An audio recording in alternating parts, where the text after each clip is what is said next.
Hello everyone, I'm Sonam. Welcome back to Core City. Today we'll be learning about the amendments. Amendments की क्यों जाती है? Because with the time society changing towards the things, तो कैसे होता है कि amendment की requirement होती है कि जो चीज़ें हमारी constitution में vague होती जा रही है उनको change किया जाए as per time to time. तो क्या क्या amendments हुई हमारी constitution में और ये amendment के procedures क्या हैं, क्या क्या डिफरेंट मेथड्स फॉलो किए जाते हैं, हमारा अमेंडमेंट का प्रोसीजर कितना फ्लेक्सिबल है, कितना रिजिड है, ये सारी चीज़ों के बारे में हम पढ़ेंगे और क्या क्या क्रिटिसिज्म किया जाता है कि हमारा प्रोसीजर कितना अच्छा कितना बुरा है। ठीक है, तो बेसिकली कहा जाता है कि जो ब्रिटिश लॉज हैं उनको अमेंड करने के लिए ऑर्डिनरी लॉज के थ्रू ही चेंज किया जा सकता है।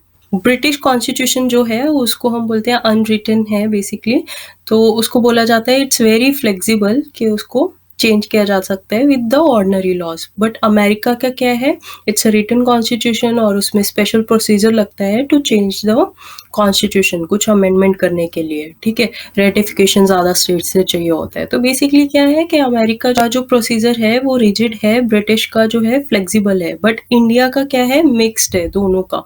ठीक है, तो इट कम्स इन बिटवीन। तो केसी वेयर ने कहा है कि strikes a good balance between flexibility and rigidity.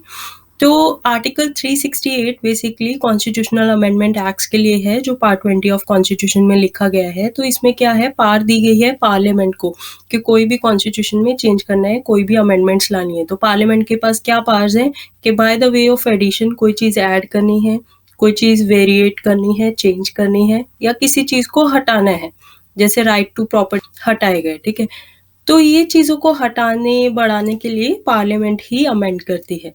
Parliament can not amend the basic structure. ये सारी चीज़ कहाँ से आई थी, बेसिक स्ट्रक्चर का कंसेप्ट केशवानंदा भारती केस 1973 में आया था। उससे जुडिशरी ने ये बोल दिया था कि पार्लियामेंट के पास ये पावर नहीं है कि बेसिक स्ट्रक्चर को, बेसिक फीचर ऑफ कॉन्स्टिट्यूशन को चेंज कर पाए। टाइप ऑफ अमेंडमेंट जो होती है वो बेसिकली दो टाइप्स हैं, जो आर्टिकल 368 के अंडर कवर होते हैं और जो आउट ऑफ स्कोप है आर्टिकल 368 के। ठीक है, जो आउट ऑफ स्कोप है वो सिंपल मेजोरिटी से पास होते हैं।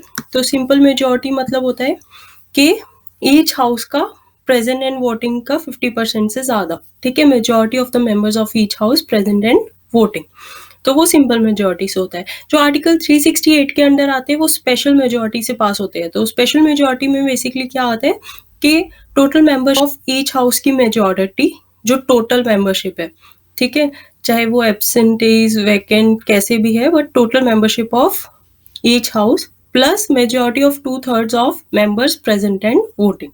ठीक है, इसमें 2/3 ऑफ प्रेजेंट एंड वोटिंग है, इसमें मेजोरिटी मतलब 50% से ज़्यादा। कुछ जो फेडरेशन से रिलेटेड चेंजेस होते हैं वो special majority plus ratification of 50% of state legislatures के थ्रू होते हैं। तो रेटिफिकेशन जो होती है that is done by state legislatures with simple majority, basically majority of members of house present and voting. ठीक है, प्रोसीजर क्या होता है जो आर्टिकल 368 के अंडर आता है कि स्पेशल मेजोरिटी में कैसे चेंज किया जाता है। तो इंट्रोडक्शन ऑफ बिल कौन कर सकता है, पार्लियामेंट ही कर सकती है। पार्लियामेंट में ही बिल इंट्रोड्यूस हो सकता है, स्टेट लेजिस्लेचर में नहीं हो सकता। कोई भी मिनिस्टर या प्राइवेट मेंबर इंट्रोड्यूस कर सकता है, कोई प्रायर परमिशन की या रिकमेंडेशन की ज़रूरत नहीं है प्रेसिडेंट से। ठीक है, बिल जो पास होना चाहिए वो स्पेशल मेजोरिटी से ही पास होना चाहिए। ठीक है, बाय द ईच हाउस। ठीक है, और सेपरेटली पास होना चाहिए। ऐसी कोई प्रोविजन नहीं है कि ज्वाइंट सिटिंग हो सके, तो वो ऑर्डिनरी बिल्स के लिए ही होती है, इसके लिए नहीं हो सकती ज्वाइंट सिटिंग। तो बेसिकली अगर कोई डेडलॉक आ गया कि एक ने पास कर दिया दूसरे ने नहीं किया, तो in that case of joint sitting की प्रोविजन नहीं है। क्या होता है कि अमेंड कोई करना है, फेडरेशन प्रोविजंस कोई भी चेंज करनी है, तो ratification by half of the state legislature से भी किया जाता है। वो सब होने के बाद बिल को प्रेजेंट किया जाता है टू प्रेसिडेंट। तो प्रेसिडेंट को अपना एक्सेंट देना ही पड़ता है। ठीक है, एसेंट क्यों देना पड़ता है, बिकॉज 24 कॉन्स्टिट्यूशनल अमेंडमेंट एक्ट 1971 के थ्रू बोल दिया था कि प्रेसिडेंट डजंट हैव पावर कि वो उसको रिकंसिडर करे, रिकंसिडर करने के लिए रिटर्न कर दे, ना ही वो विदहोल्ड कर सकता है। तो उसको अपना एसेंट देना ही पड़ेगा। ठीक है, तो आफ्टर प्रेसिडेंट्स एसेंट क्या हो जाता है, वो बिल एक्ट बन जाता है, कॉन्स्टिट्यूशनल अमेंडमेंट एक्ट। ठीक है, ये हो गया प्रोसीजर। उसके बाद सिंपल मेजोरिटी से क्या क्या चीज़ें चेंज हो सकती हैं हमारी कॉन्स्टिट्यूशन की। ठीक है, जैसे एडमिशन और एस्टेब्लिशमेंट ऑफ न्यू स्टेट्स करना हो। ठीक है, जस्ट सेकंड शेड्यूल में जो जो चीज़ें हैं वो चेंज करनी हो, ऑल्टर करनी हो, कोई फॉर्मेशन ऑफ न्यू स्टेट करना हो, abolition and creation of legislative councils को क्रिएट करना हो, ठीक है, सैलरी अलाउंसेस ऑफ पार्लियामेंट, ये सारी चीज़ें हैं, एक बार देख लेना, ठीक है, पॉज़ करके या तो स्क्रीनशॉट लेके इसको, कि क्या-क्या चीज़ें सिंपल मेजॉरिटी के अंडर आती हैं। कभी क्वेश्चन आ जाता है कि ये चीज़ स्पेशल मेजॉरिटी से चेंज की जा सकती है और स्टेटमेंट्स दी होती हैं नीचे, तो हमें एटलीस्ट आइडिया होना चाहिए क्या-क्या चीज़ें सिंपल मेजॉरिटी से चेंज होती हैं। यूज़ ऑफ ऑफिशियल लैंग्वेज कौन-सा होगा पार्लियामेंट में, ये सारी चीज़ें कवर। यहाँ पे ध्यान देने लायक ये है कि इलेक्शंस टू पार्लियामेंट जो है एंड स्टेट लेजिस्लेचर, ये सिंपल मेजॉरिटी से चेंज होता है, बट इलेक्शन टू जो प्रेसिडेंट है, ठीक है, वो special majority plus ratification by states में आता है, ठीक है, चीज देख लेना। सुप्रीम कोर्ट और High Court special majority representation of states in parliament, GST council, ठीक है, और power of parliament to amend the constitution, कोई भी लिस्ट जो 7 शेड्यूल में है, basically union list, state list, concurrent list, वो सारी चीजें, ठीक है, extent of executive power of union and state, distribution of legislative power between the union and states, ये सारी चीजें special majority plus ratification by 50% of the states में आती हैं, ठीक है। और जो स्टेट्स रेटिफाई बेसिकली जो कंसेंट देती हैं, अपना जो रेजोल्यूशन देती हैं, वो किसी भी टाइम में दे सकती हैं, उसकी कोई टाइम लिमिट नहीं दी हुई है, ठीक है, कि कितने टाइम में उनको देना चाहिए। और ये दोनों पार्ट हमने कवर कर लिए। तो स्पेशल मेजॉरिटी, सिर्फ स्पेशल मेजॉरिटी से कौन सी चीजें अमेंड होंगी, that is fundamental rights and directive principles of state policy, DPSPs, ठीक है, या जो भी प्रोविजंस बची हैं जो simple majority, special majority plus ratified by state से कवर नहीं हो रही है, वो सारी स्पेशल मेजॉरिटी के अंडर आएंगी। फाइन। उसके बाद है क्रिटिसिज्म। क्रिटिसिज्म में बेसिकली हमने क्या किया है कि यूएसए के साथ कंपैरिजन किया है कि कैसे कैसे चल रहा है। तो कोई भी स्पेशल बॉडी हमारे इंडिया में नहीं है for the constitutional amendment, parliament के पास ही सारी पावर्स रहती हैं, ठीक है। इवन स्टेट लेजिस्लेचर से भी बहुत कम टाइम हम रेटिफाई करवाते हैं, सारी पावर्स पार्लियामेंट के पास ही रहेंगी। इंट्रोड्यूस भी बिल कहाँ पे होगा, पार्लियामेंट में ही होगा। बट यूएसए में क्या होता है कि there is a provision for constitutional convention, ठीक है, तो उससे भी पास हो सकता है।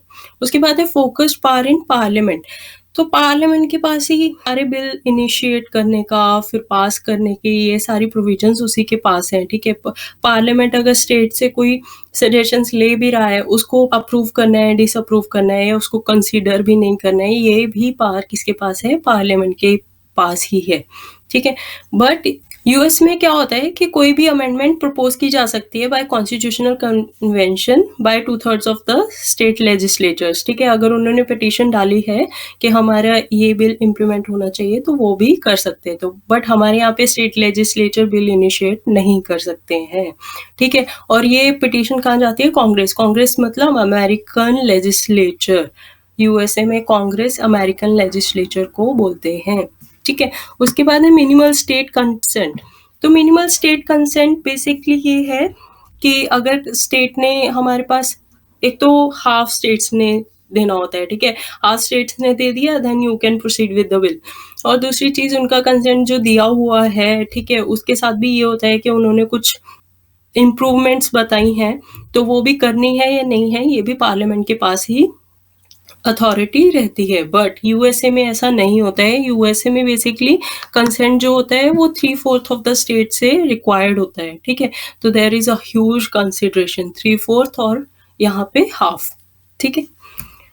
और उसके बाद कुछ क्रिटिसिज्म इटसेल्फ में क्या है कि कोई टाइम फ्रेम नहीं दिया है कि स्टेट्स को किस टाइम में वो सारी चीज़ें देनी चाहिए, रेटिफाई करके अमेंडमेंट को रिजेक्ट करना है, रेटिफाई करना है, क्या-क्या प्रोविजन, वो सारा टाइम नहीं दिया हुआ, ठीक है। तो कितना भी टाइम ले सकता है। और जॉइंट सेशन का प्रोविजन नहीं है। अगर सपोज इस हाउस में पास होना चाहिए, ठीक है, किसी हाउस में अटक गया तो वो अट गया, वो डेडलॉक रहेगा, ठीक है, वो पैसेज नहीं होगा, तो वो बिल कैंसिल हो जाएगा, ठीक है। जॉइंट सिटिंग ये प्रोविजन किसके लिए है, ऑर्डिनरी बिल्स के लिए है।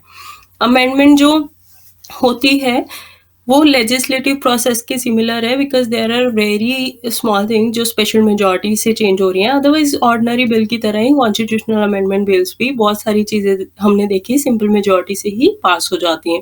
स्केची प्रोसीजर का मतलब ये है कि बहुत ही वेग है, मतलब ऐसा बहुत वाइड स्कोप छोड़ा है कि जिससे मतलब कोर्ट्स में ये चीज़ें लेके जा सकते हैं कि कॉन्स्टिट्यूशनल अमेंडमेंट बिल हमारे फ़ेवर में नहीं है, तो कोर्ट्स में उसका जुडिशियल वे से वे आउट निकलना चाहिए। तो बेसिकली वेगनेस बहुत ज़्यादा है, ठीक है? स्टेट्स की नहीं सुनी जा रही है एंड ऑल, तो पार्लियामेंट के पास अथॉरिटेटिव पावर है।